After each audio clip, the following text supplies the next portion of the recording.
quasi. My name is Alexandr YuN. I represent the 10th grade and the northern department of our school. The topic of my work, as you can clearly see here, is linguistic irregularities of the English language rooted in its history. It won't be a secret for any of the several billions of people who speak English that the language, it has some flaws. In fact, there is a prevailing opinion that the language is very inconsistent and thus confusing with its pronunciation and spelling. One might even argue that some of the letters in the English alphabet have no real use for us and can be erased. In order to understand this, we need to research the English language, and my academic writing is the result of my research. My paper aims to explain the origins of many irregularities in the English language. In order to achieve this aim, I set the following objectives that you can see on the slide. Modern English originated from the English language that was spoken by Angles and Saxons who inhabited the territories of the modern Britain alongside Jutes. The 7 kingdoms lived in relative peace until the Vikings began invading the island and took control over the eastern coast of the isle. The invaders spoke Old Norse, a language surprisingly similar to English. This allowed for a close mutual influence between the two languages. Under this influence, English endings began to fade away and prepositions gained more importance. To be brief, we will skip a couple of historical periods and tackle the golden age of English literature. This period is so important because it introduced thousands of new words and phrases. It is also famous for one of the most important personalities to the history of English, William Shakespeare. He single-handedly coined over 2,000 of new words and composed a dozen of works that became the basis for many, many more to come. Then there is British colonialism that spread English almost to every corner of the world through trade routes or establishment of new colonies. But as the amount of English speakers grew, so did the amount of colonial dialects, as the settlers began to interact, influence and be influenced by the local indigenous populace. But not all dialects appeared in colonies, as some of them began to pop up in mainland Britain. Though British colonialism was not the only factor that influenced the development of English in the 19th century. Back in the mainland Britain, several novels began to appear to satiate the demand for romantic stories at the time. This gave rise not only to many new words, but also began the career for many infamous writers. Jane Austen, Herbert Wells and Oscar Wilde are just a few examples of many truly wonderful writers that began their careers at the time. Finally, with the invention of radio, television and later the internet, a platform for global communication was created, and when it came down to it, English was largely favored over the other languages to become the voice of international dialogue. This brings us to the modern day. As aforementioned, there are a lot of oddities in the English language. Many of them contribute to the fact that one cannot spell based on the pronunciation of a word. Many words have experienced this problem, and some of you probably wondered why. Well, there are many factors that contributed to this fact, but probably the most important one is the great vowel shift. A major shift in pronunciation of vowels that, well, many spellings did not catch on to. As a result, many of these spellings represent the pronunciation of the word that was used before the shift, not its modern version. However, not all irregularities in English pronunciation can be explained this way. some of the words were simply borrowed from the other language, like zoom and com, who were borrowed from different languages, which explains why the same combination of letters creates a different sound. U in zoom and O, well, O in com. So we have witnessed a lot of examples of odd pronunciation, but look at this. What is this? This, my friend, is a proposed spelling that was proposed by a famous linguist known Chomsky. He figured, but no, sorry, not by him. It was originally published in the 19th century in an article by Townshend Mayer. Okay. There is a rumor circulating that it was presented by a linguist known as Sean, but these are just rumors, and according to an article I managed to retrieve, there is no solid evidence that it was actually him who invented this smart pronunciation that's that is composed of F from enough, E from women, and sh from station. Though not all irregularities are connected to phonetics.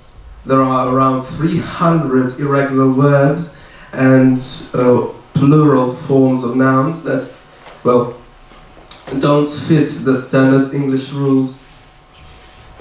They are often presented in textbooks as in tables. However, this is by no means a form of classification. It is simply meant to aid memorization. Talking about language irregularities, the scientific interest seems to be mostly concentrated on syntax and lexicon. For example, the aforementioned Noam Chomsky have coined the term garden path sentences. The term refers to a type of sentences that at the first glance don't make any sense, but actually do make sense after a closer look. For example, fat people eat accumulates. Doesn't make much sense, does it? But it actually refers not to obese people, but the fat that they consume. This example that is presented to you on this perfect slide, the horse that was raised past the barn fell. There is also another linguistic figure of speech that is called a paraprosdokion. It is a sentence that, just like a garden path sentence, is based on a linguistic twist. But this time it is more literal of a twist, as its second half is often weird and surprising in the context of its first half. Examples include, I have had a perfectly wonderful evening, but this wasn't it. I haven't slept for 10 days, because that would be too long for my academic writing.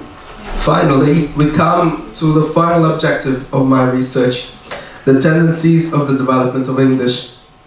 Here we see three status quo that are present in the modern English. The Royal English, or the Queen English, that is the language of the royal family and some of the more conservative people. The standard BBC language that you may find in almost all media sites, and the vernacular language that many of our generation use today.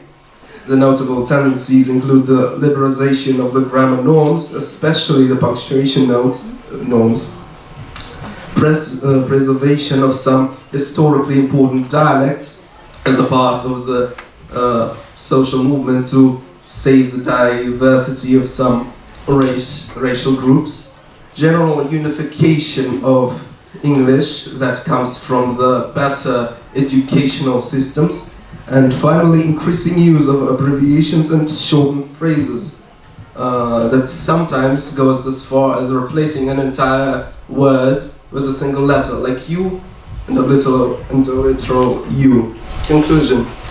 Well,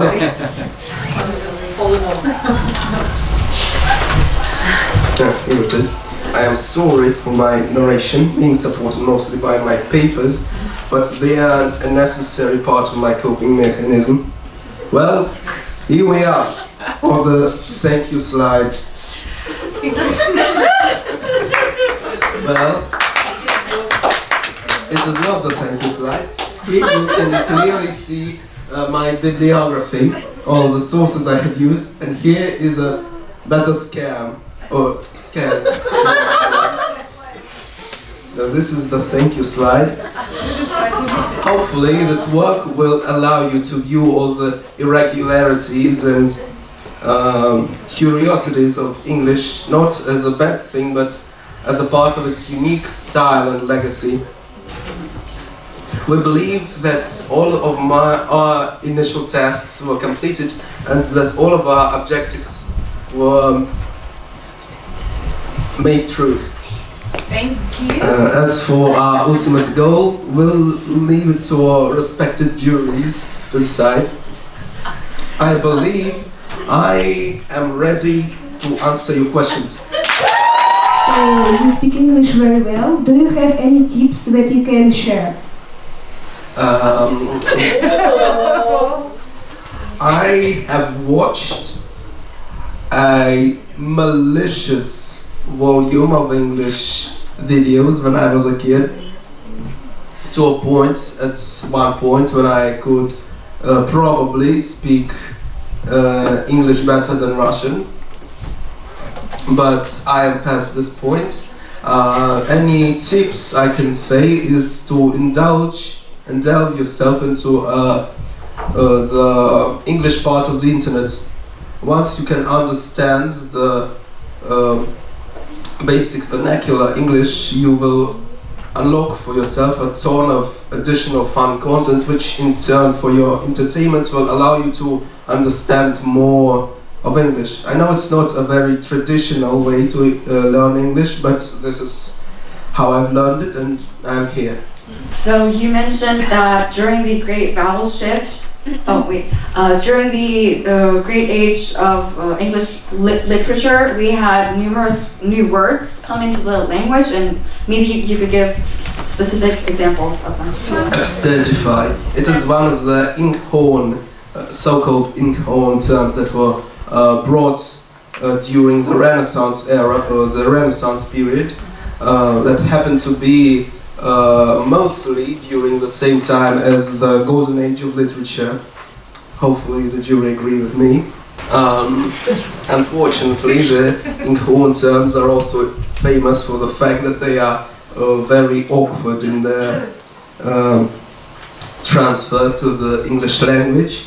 So I wasn't quite able to find a clear meaning for it. The closest I could get is to cleanse. Okay, thank you so much.